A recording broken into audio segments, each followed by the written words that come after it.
राधे राधे दोस्तों आज के हमारे इस वीडियो में हम आपको बताएंगे कि निर्जला एकादशी कब है। साल में कुल 24 एकादशी आती हैं, जिनमें निर्जला एकादशी को सर्वश्रेष्ठ माना गया है। महाभारत के बलशाली योद्धा भीम ने भी ये व्रत रखा था।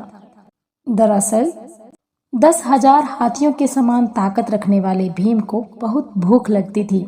वह अपनी भूख को बर्दाश्त नहीं कर सकते थे। भीम जानते थे कि व्रत उपवास रखने से मोक्ष की प्राप्ति होती है, लेकिन भीम के लिए ऐसा कोई व्रत रखना संभव नहीं था। ज्येष्ठ माह के शुक्ल पक्ष की एकादशी तिथि को निर्जला एकादशी मनाई जाती है। ऐसी मान्यता है कि निर्जला एकादशी पर निर्जला उपवास रखने से मनोवांछित फल की प्राप्ति होती है और मोक्ष मिलता है। ये साल की सबसे बड़ी एकादशी होती है। इस बार निर्जला एकादशी का व्रत 31 मई को रखा जाएगा। ज्येष्ठ की गर्मी में निर्जला एकादशी पर निर्जल व्रत करने वालों पर आजीवन मां लक्ष्मी और विष्णु जी की कृपा बरसती है। ये व्रत एकादशी के सूर्योदय से शुरू होकर अगले दिन द्वादशी के सूर्योदय पर समाप्त होता है। 24 घंटे बिना खाए और पिए इस व्रत का पालन करना पड़ता है। कहते हैं कि इसे करवा चौथ से भी अधिक विशेष माना गया है। निर्जला एकादशी व्रत करने वालों को वैवाहिक सुख, संतान प्राप्ति, धन में वृद्धि और तरक्की प्राप्त होती है।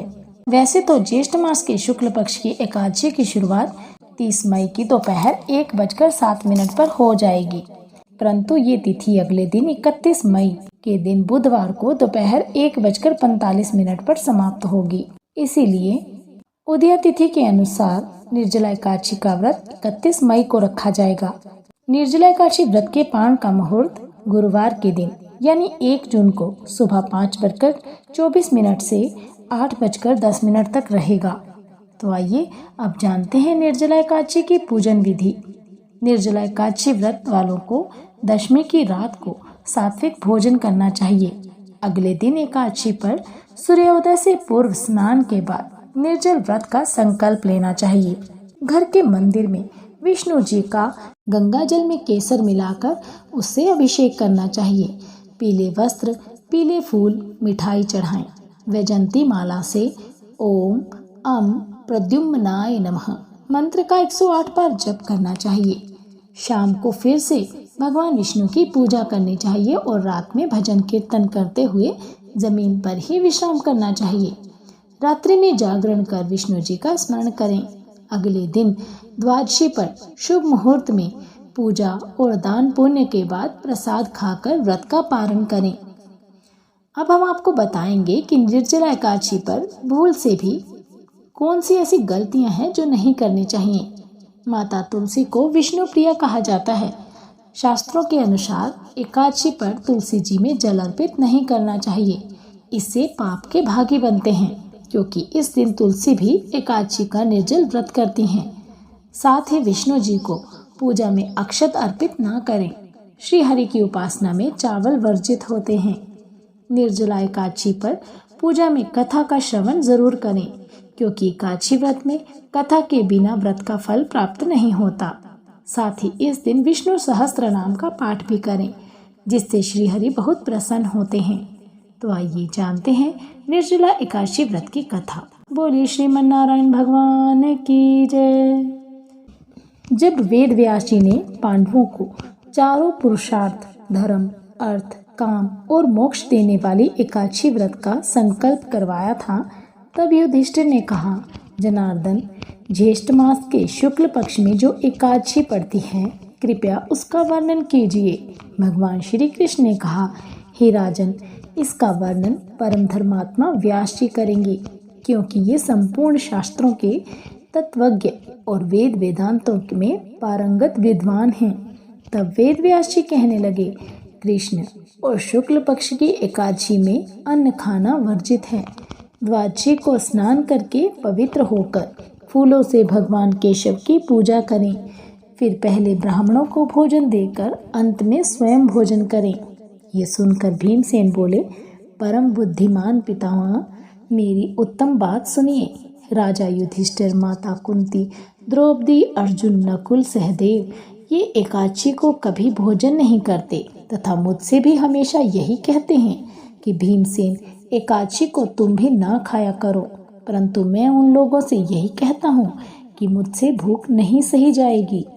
भीमसेन की बात सुनकर व्यास जी ने कहा, यदि तुम नरक को दूषित समझते हो और तुम्हें स्वर्गलोक की प्राप्ति अभीष्ट है तो दोनों पक्षों की एकादशियों के दिन भोजन नहीं करना।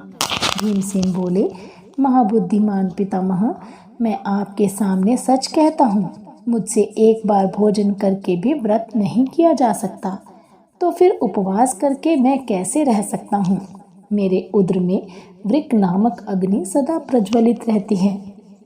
जब मैं बहुत अधिक खाता हूँ तभी ये शांत होती है। इसीलिए महामुनि, मैं पूरे वर्ष भर में केवल एक ही उपवास कर सकता हूँ, जिससे स्वर्ग की प्राप्ति सुलभ हो तथा जिसके करने से मैं कल्याण का भागीदार हो सकूं। ऐसा कोई एक ऐसा व्रत निश्चय करके बताइए, मैं उसका यथोचित रूप से पालन करूंगा। तो व्यास जी ने कहा, भीम, ज्येष्ठ मास में सूर्य वृष राशि पर हो या मिथुन राशि पर शुक्ल पक्ष में जो एकादशी हो, उसका यत्न पूर्वक निर्जल व्रत करो। केवल कुल्ला या आचमन करने के लिए मुख में जल डाल सकते हो। उसको छोड़कर किसी प्रकार का जल विद्वान पुरुष मुख में ना डालें, अन्यथा व्रत भंग हो जाता है। एकादशी को सूर्योदय से लेकर दूसरे दिन के सूर्योदय तक मनुष्य जल का त्याग करे तो यह व्रत पूर्ण होता है। इसके बाद द्वादशी को प्रभात काल में स्नान करके ब्राह्मणों को विधि पूर्वक जल और स्वर्ण का दान करें। इस प्रकार सब कार्य पूरा करके जितेंद्रिय पुरुष ब्राह्मणों के साथ भोजन करें। वर्ष भर में जितनी एकादशियां होती हैं उन सब का फल इस निर्जला एकादशी से मनुष्य प्राप्त कर लेता है, इसमें तनिक भी संदेह नहीं है। शंख चक्र और गदा धारण करने वाले भगवान केशव ने मुझसे कहा था कि यदि मानव सबको छोड़कर एकमात्र मेरी शरण में आ जाए और एकादशी को निराहार रहे तो वह सब पापों से छूट जाता है। कुंती नंदन, निर्जला एकादशी के दिन श्रद्धालु स्त्री पुरुषों के लिए जो विशेष दान और कर्तव्य विहित हैं उन्हें सुनो। इस दिन जल में शयन करने वाले भगवान विष्णु का पूजन और जलमयी धेनु यानी पानी में खड़ी गाय का दान करना चाहिए।